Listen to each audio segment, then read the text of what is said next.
Welcome to another InWheelTime podcast.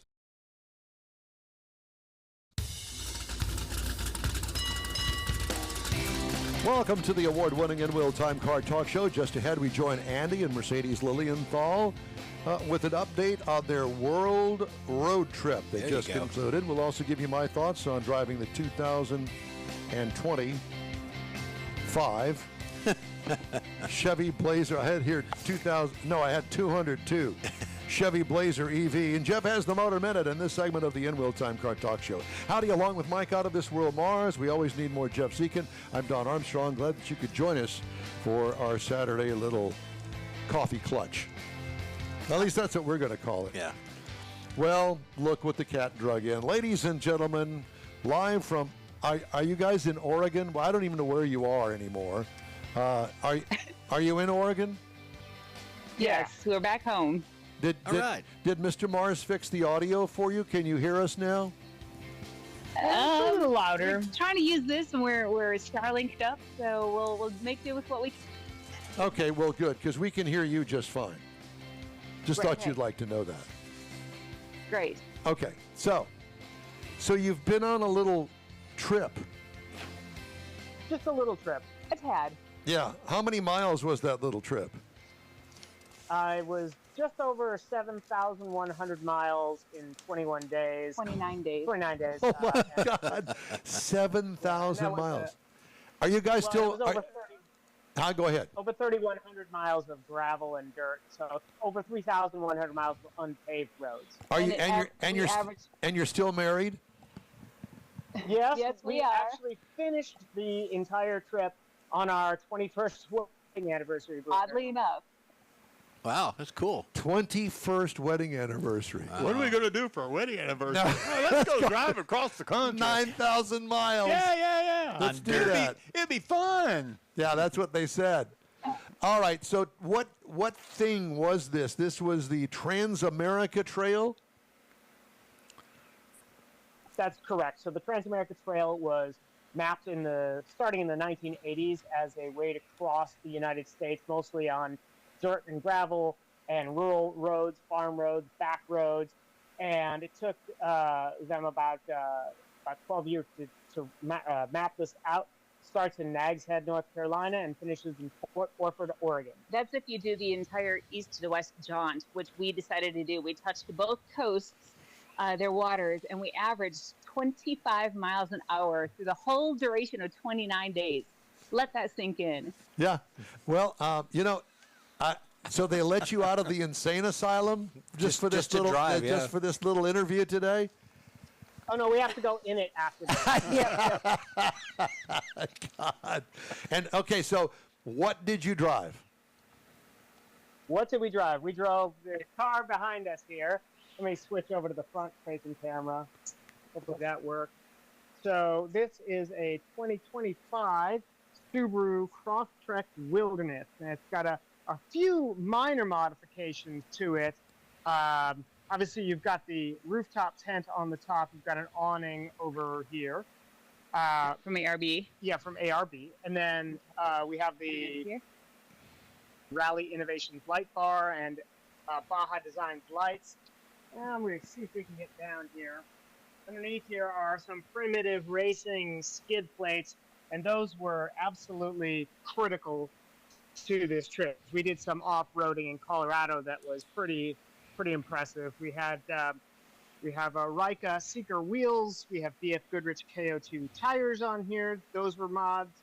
And then if you follow us to the back here, we have a Rig Supply swing-away tire carrier with another full-size spare, 5 gallons of fuel, factor 55, recovery point, and then on the inside. Well, just about the outside first. We had 4 MaxTrax Extreme vehicle recovery boards that were on this as well, along with the trash room too. Yeah, and then on the inside we had an EcoFlow power system that allowed us to charge the phone. It was actually charge our phone, charge our ARB fridge, and we basically lived out of this thing for 29 days. Did the tent come off of the car when you stayed in it, or did you crawl up into the tent up above? No, we would crawl into it. So it opens up like a flip book. You can see it's this. Get over here. I don't know where you're going. That it's this kind of square thing, and then it'll open up like a pop-up book, and that's where the tent resides. And how did that work out for you when you were in the mountains of Colorado? So it's funny. 29 days, 28 of those days were above 90 degrees. So we just like could not get away from the heat. And six of them were above 100. Severe humidity. But one night in Colorado, we actually woke up with ice on the tent. So and everything else. We had freezing temperatures. We had 111 degrees in Moab, but the tent works pretty well. Yeah, it's a Thule tent. It's a Thule tent. It's available through Subaru, actually. It's one of their accessories. And it's got a ladder that supports it. So you've got a ladder that supports it when it flips open. And it's pretty roomy. It's kept us dry during thunderstorms in Tennessee. And, yeah. Well, good. You're alive and well. Did you take a bath anywhere along the way? Not necessarily a bath, but maybe 2 or 3 well-needed showers. Yeah, okay. Well, I had to ask that question because I'm thinking, well, so they're camping out and the 29 days and all those miles. 100-degree heat. Yeah, and I'm not thinking Grandma's closet with her hats and her old, mothball smell. I'm not thinking that. But all right, so no. Yeah. So let's talk about campgrounds. Let's talk about. I was just going to say. So while you're talking about that, we've got some of those stills that we downloaded that I was telling you about. Now that you've shown us the car, we're going to kind of play them while we talk, just kind of in the background. Okay. So I wanted to ask you about the car. Now, I have actually driven a Subaru Outback Wilderness, and I have to tell you, I was pretty impressed with it. It had just enough power for the city use. How did it do off-road? Yeah, that's a great question. So this is actually the Crosstrek Wilderness. So this has the 2.5-liter normally aspirated engine in it. And we went as high as about 12,600 feet. 12,680 feet. You know who the navigator was? Who's counting.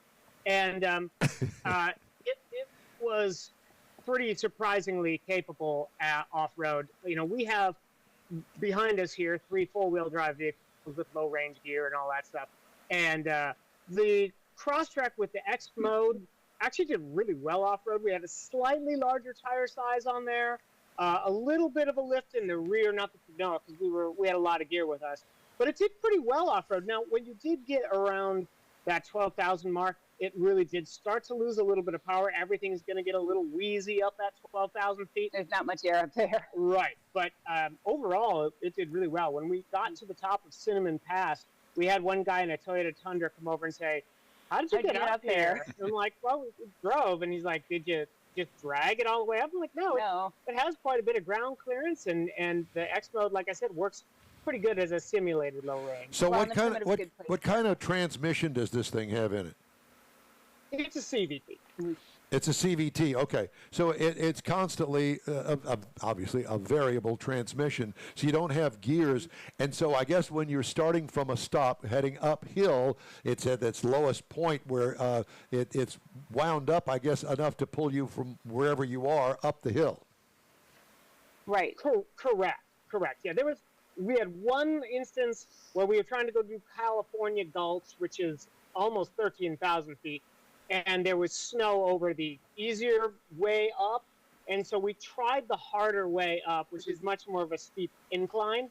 Very abrupt. And that was the only time where we simply ran out of oxygen, and the CVT was like, nope. I had to bypass that route. But otherwise, like 99% of the things we asked of it, it did. It was a mountain goat. Did you have any issues with the vehicle, engine, transmission, anything at all in your trek? No, I'll tell you what. We're standing in front of our own personal Crosstrek here, but this little thing behind us, not her, this thing is well, her too, is incredibly. I was absolutely shocked how stout and durable it is. It doesn't even have the. It's almost got 7,500 miles on it. It doesn't have a single rattle. It was so stout. It was way more durable than I expected. And it was very comfortable too. Very which comfortable. is very important, especially when you're being bounced around, off pavement the majority of the time. Is it If there's one thing we could review, it'd be the air conditioning, because we use it every single day. Well, okay. So did it keep up? The air conditioning, yes. Yes. Yeah. The air conditioning never let us down. The whole thing just worked. Every single thing worked. Every modification that we did to this vehicle, the primitive racing skid plates, for example, I would not have done this without those. Well, and the Rig Supply spare tire carrier was so instrumental. We used our jerry can multiple times, and believe it or not, we ended up, I think it was at about 12,000 feet. We gave 5 gallons to a Jeep, a Willis that had a fuel cell, but he was running out of fuel, and so they gave us $20 for it. We're like, hey, we would have paid it forward because you just up there you don't have gas stations, obviously, so. So out of all these trips you've taken in the past year, how does this rank? Top 3, top 5, number 1, since there were no breakdowns, since everything was smooth as silk, how do you rank this one of all your excursions? Boy, I think that would include the Baltic Sea Circle Rally with the ID. I think this is definitely top 3 trips I've ever done. Yeah. What was really interesting is like it was within our own country, right? And I mean, like, we've both been to all 50 states before, and seeing the states from this rural, perspective was really neat. I didn't know what to expect when we took those first mountain roads. Well, and there were a few dozen different birds. We've got a bird app because we're kind of geeky like that. We heard so many birds every morning that we never even heard of. And, we talked to a lot of locals and we saw how they lived. And that was so neat. And we've traveled all 50 states before, but not in this manner. So for me, I would say probably top 2 of this last year. Baltic Sea Circle Rally with a ID Buzz of course advanced TV that we did 9 countries, 16 days in, and almost 5,000 miles was probably the other best one. Exactly. How did you put together the number of changes, and where did you buy the equipment to make the changes to the vehicle? Yeah, so this has been probably a year in the making, and you can buy a lot of these parts and accessories, like for instance the Thule rooftop tent or the crossbars or things through Subaru directly. The other companies, you can order directly from them online. So Primitive Racing, Rig Supply, Rally Innovations, Baja Designs, EcoFlow. We had our instrumental power setup and alternator charger that was so important for us. We used the Starlink Mini. Those are all available online. I'm sure that there are retailers that sell in brick and mortar as well. How did you decide what items to make that change to buy? All those things. How did you come up with that? Or was it just past experience? A lot of experience. Yeah. Mm-hmm. For example, Rally Innovations and Primitive Racing, Baja Designs. These are companies we've partnered with in the past, and we know them, trust them. The BF Goodrich KO2s, literally all of our vehicles are ride on BF Goodrich KO2s or KM3s, and I trust them. I know how they perform. We didn't have a single flat tire in over 7,100 miles, and those tires, I mean, they took a beating. Yeah, and I mean, for instance, MaxTrax recovery boards. We're used to the MK2s. We carried the Extreme boards here because we knew Mississippi and Oklahoma had a lot of flooding and the mud. We didn't want to get mired in mud. But MaxTrax also has a new light board, and those are also good for small SUVs and all-wheel drive vehicles like the Crosstrack here. Well, for instance, I'm really interested in how you drilled down to find out your skid plate. The supplier for the skid plate on it. Why you went with them? Are they the only ones that make a skid plate for this car? No, they're not, but we have used them before. The Crosstrack that we own has their skid plates on it.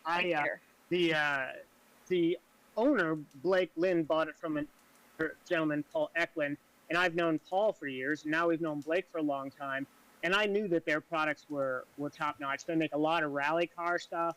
They used them in TSD rallies before, too. Skid plates, so the skid plates were something that we knew we would need, and frankly, had we not had them, we'd probably have a crushed oil pan, a crushed exhaust. Yeah. We would still be stuck up in the mountains if we didn't have them. And they're based here just outside of Portland, so they're local and they're made in the U.S., along with a lot of other companies that we use. How did you mount that great big laptop or whatever it was that you were looking? I just caught a brief glimpse of that. How did you mount that up there on the dash? For you were doing your routing and things. Yeah, so that's a Garmin Tri-Overland. So that's a suction cup mount for it. So me as a navigator, I use paper maps primarily and turn-by-turn roll chart directions, believe it or not. And we used Onyx, the Onyx app for dispersed camping, for learning trail conditions, wildfires, all sorts of stuff. So Onyx was wonderful for that. And then Andy used the Garmin Tread GPS for his routing and just keeping on track. Now, have you guys posted all this stuff online that we can, people, I know that this is going to be shown around the world, that people can go to on your website perhaps, that you can list all this stuff and where you get it and that sort of thing? Sure. No, so to answer your question, we have a whole ton of Instagram stories in our highlights. You can see a lot of the products that we use. You can see how we use those products. We'll be writing stories about this trip, and people will be able to see some of the sponsors and some of the companies that we partnered with in order to see exactly which gear we used. And we've tagged them too, both on social media. We've listed them out, and then we can also put a gear list and a products list on our website too that has everything in case people wanted to buy the direct links to exactly the products that we use. Well, I think that on the next trip like this, what you need to do is you need to have the InWheelTime camper that you can tow behind it, and we'll all just be back there with you, supporting you all the way. You can help change take the rocks out of the brakes. That was one thing we kept getting, where rocks stuck between Mike can do that. Mike, that's his job. Yeah, Mike is the only one here that's got non-surgical back. Yeah. So we'll put him down there. Hey, I've got a question before we go. 21 years of marriage. What's in store for the next 21 years traveling? What are you up to next? Oh, more global travel. She's smiling there. That Mercedes is smiling. You can't see it. Go ahead. I'm sorry. Didn't mean to interrupt. Oh, well, we've got the Alcan 5000 coming up here. That's a 5,000-mile, 10-day time-speed distance rally. Goes up to Alaska. We're going to be leaving late August for that. It'll be the 10 days in September, so we're going to be doing that. We're going to announce which manufacturer soon as to who we're partnering with for that. And then just more travel, more adventures. You never know. With us, you never know. Okay, so you're going to call us before when you decide and you got everything in order. You're going to call us so we can have another confab here on the InWheelTime Car Talk Show and give us all the details. You'll be the first ones to know. All right. Well, we love you guys. Congratulations on a job well done. We look forward to the stories soon, and especially the announcement of where you're going and what you're driving. Sounds good.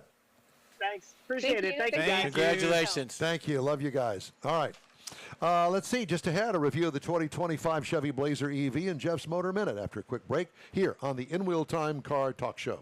The Tex-Mex dining experience is defined by Lupi Tortilla, your destination for Texas's best beef fajitas and frozen margaritas. Since 1983, Lupi Tortilla has served authentic and time-tested recipes made with the freshest ingredients. Atmosphere is part of the award-winning experience at Lupi Tortilla, all developed in a little house near Highway 6 and I-10 in West Houston. Visit any of the Lupi Tortillas and you'll see the same attention to detail in each and every location.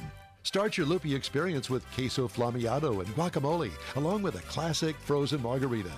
Dine on famous Lupi beef and chicken fajitas, or pepper shrimp brochette, or a fish or vegetarian entree, and finish with a scrumptious flan for dessert. Find Lupi Tortilla in Houston, College Station, Beaumont, Austin, San Antonio, and Dallas-Fort Worth. There's a Texas location near you. The recipes are authentic and time-tested. The ingredients always fresh. Lupi Tortilla, he's pretty good. Apple or Android, InWheelTime Podcast can be found everywhere, on the stream and through downloads. Whether you're on the road or at home and jonesing for a different kind of car talk show, give InWheelTime a try. Honest new car reviews, fun, informative interviews with real car people, weekly automotive news, features like Jeff's Car Culture and Mike's Driving Destinations, all on InWheelTime. Check us out on SiriusXM Podcasts, iHeartRadio, or while you're shopping on Amazon through Amazon Music. InWheelTime.com has a list, and we know you love lists.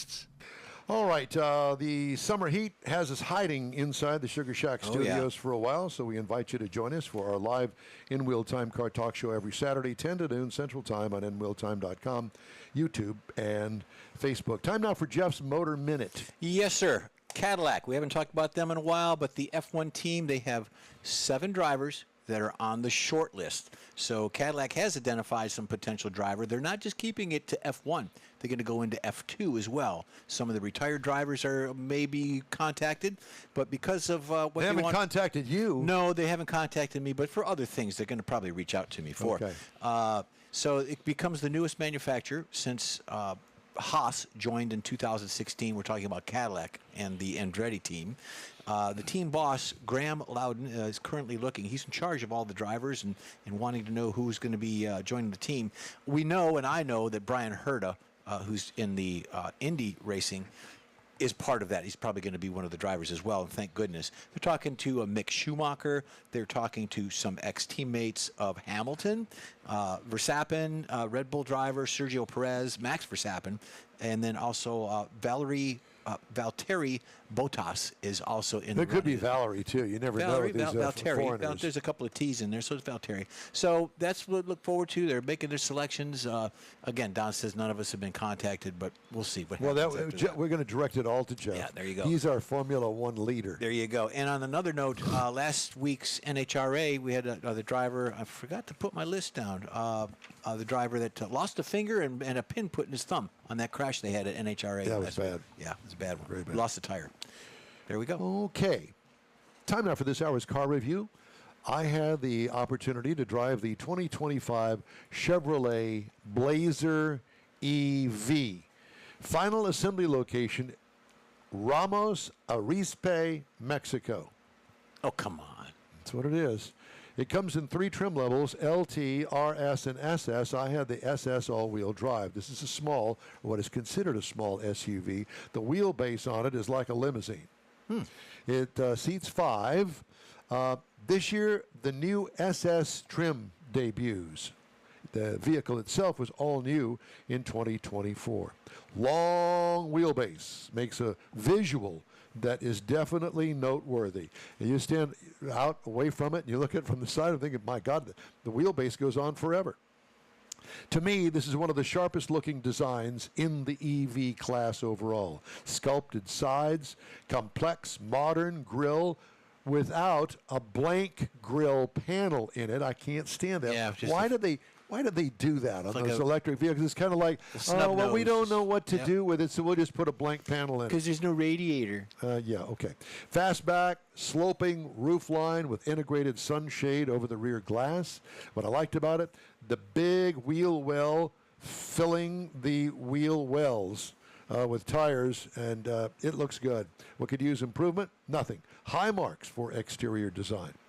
On the inside, interior highlights include 17-inch huge infotainment screen that melds behind the instrument cluster screen. Works well. It looks good. Operating system is excellent and is easy to understand and operate. Comfortable seating with nice materials throughout.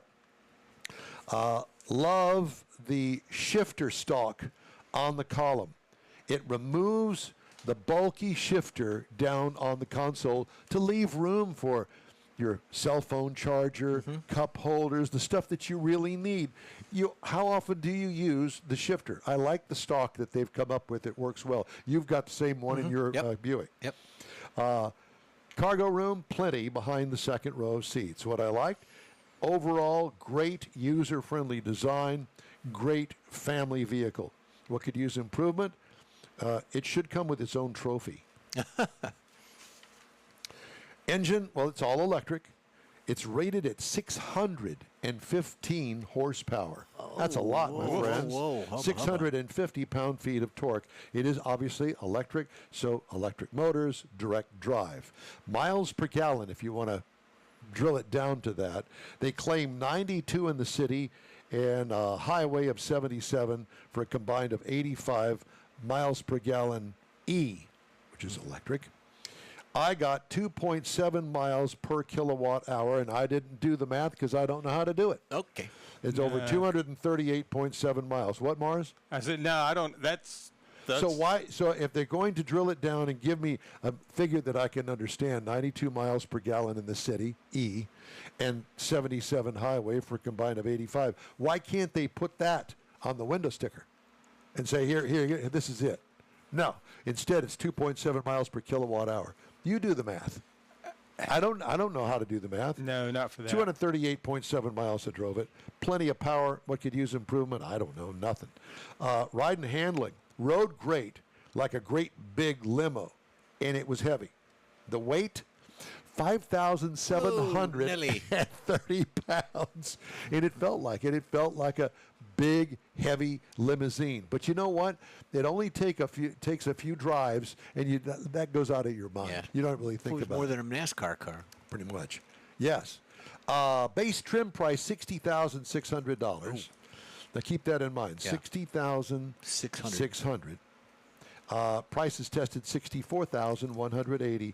You can get in one of these, not the SS model, for $44,600. I would definitely, if you're in for an EV, I would definitely check this out. It still have the $7,500 tax credit. Not going to be lasting much longer. And, of course, you know, the GM is about to pass on those tariffs, at least in some form. So keep that in mind. Mm-hmm. Now, competitors. The Ford Mustang Mach-E starts at $37,995. Okay. The GT model, which you would compare this one that I drove. Remember, I told you that it's 64. 66. The GT model on the Ford is $56,490. As a matter of fact, let's just do it that way. The Tesla Model Y compares favorably to it. The performance model of the Tesla Model Y is $52,880. And the Hyundai Ioniq 5 XRT, which is their performance model, $57,100. So it's right in there with those. So if you're looking it's on the high end, but still in there, yeah. Yeah. Well, for an electric car, it fits. Yeah. And with the review that you just gave it, and it's a sharp-looking vehicle, yeah, you could get all that money. I tell you, man, I really liked it. I don't think I rode in that one, but we did see it. Yes, it's a nice car. It is very nice. Hey, if you'd like to get in touch with us, send us an email. The address here is info@InWheelTime.com. We'll be back right after this quick break.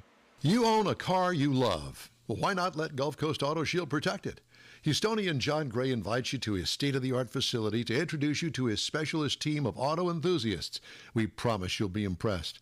Whether you're looking to massage your original paint to a like-new appearance, apply a ceramic coating, install a paint protection film, nano-ceramic window tint, or new windshield protection called ExoShield, Gulf Coast Auto Shield is where Houston's car people go. Curbed your wheels? Instead of buying new, why not have them repaired? How about a professionally installed radar detector? Gulf Coast Auto Shield does that too.